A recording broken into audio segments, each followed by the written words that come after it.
Good morning. You're watching The Morning Outlook. I'm Rachel Jones on Kalkine TV, live from Sydney. Today we're going to give you an insight into how the markets closed on Friday and take a look at how markets fared across the world. This morning, the ASX is poised to rise at the open. There's been a lift in the Australian dollar against the American dollar. Investors are eagerly awaiting the outcome as the Reserve Bank of Australia will meet today and decide on its monetary policy for the foreseeable future. It's believed interest rates will be held, but the prospects of tapering are the risk. Yesterday, the Australian market managed to close higher despite starting the day on the back foot. The ASX 200 fell as much as 82 points, but staged a recovery throughout the afternoon before a late surge pushed the index 0.07% higher at 7,528.5. Losses were predominantly among resources, with the energy sector down the most, while materials also underperformed. Information technology, communications and consumer discretionary were some of the most improved sectors.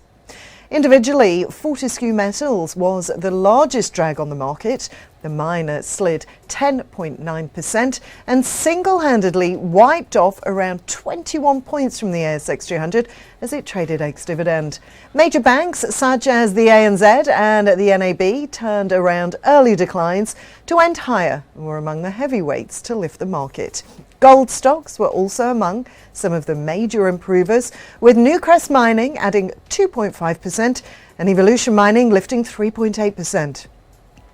In other news now, October the 14th is the day Sydney will hopefully open its doors to pubs after more than 3 months under strict stay-at-home orders. Sydney residents who are fully vaccinated against COVID-19 can visit bars and clubs in the city under the new government health orders. And over to another state, Victoria has a new opposition leader. Matthew Guy is the new Victorian Liberal leader after Michael O'Brien decided not to contest a leadership ballot. In company news now, food delivery company Marley Spoon has lost Woolworths as a strategic investor. On the 7th of June 2019, the Woolworths Group and Marley Spoon entered into a 5-year strategic growth alliance that covered marketing support and customer origination programs, as well as cooperation on logistics and supply chain operations. Woolworths is now putting its shares up for grabs. Woolworths, via W23 Investments, invested almost $30 million in Marley Spoon via convertible bonds back in 2019 and 2020. The bonds converted into 28 million CDIs on Monday.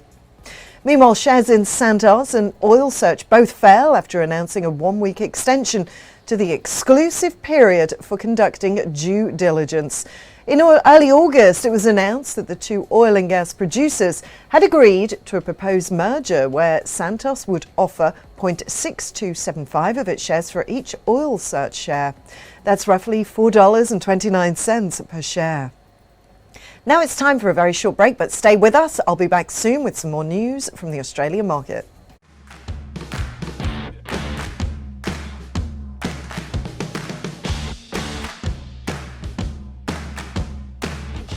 Tune in to get the latest information. Whether it's about market movements or the currency graph, Sectoral coverage or industry news. we cover it all on our news segments. Be on top of the latest news With Kalkine TV.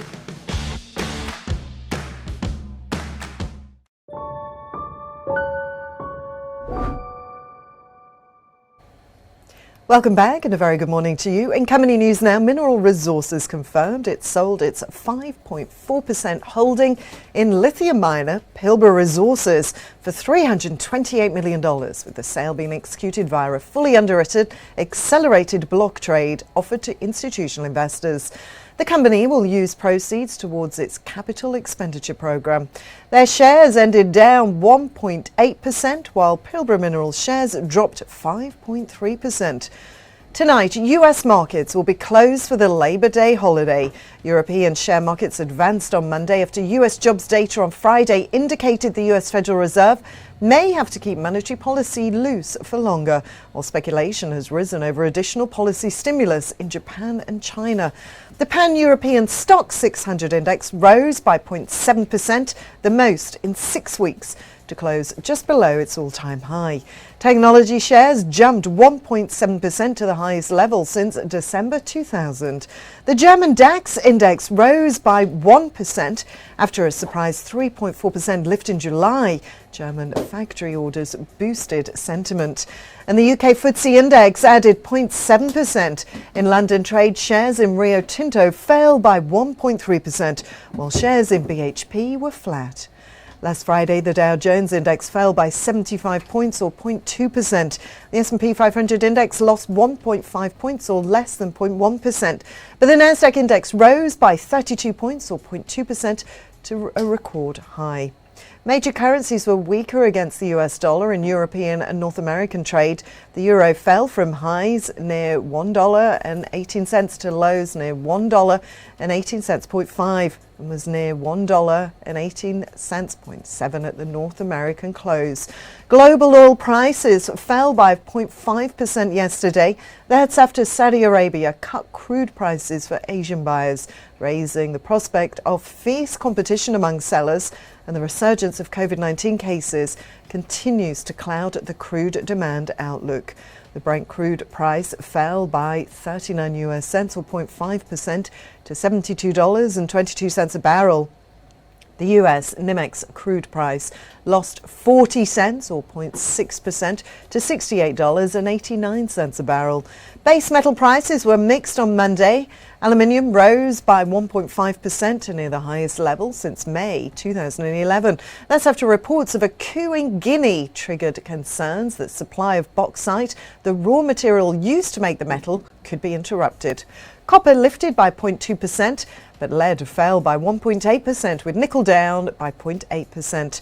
The gold futures price fell by $8.20 an ounce, or 0.4%, to $1,825.50 an ounce. Spot gold was trading near $1,823 an ounce at the North American close.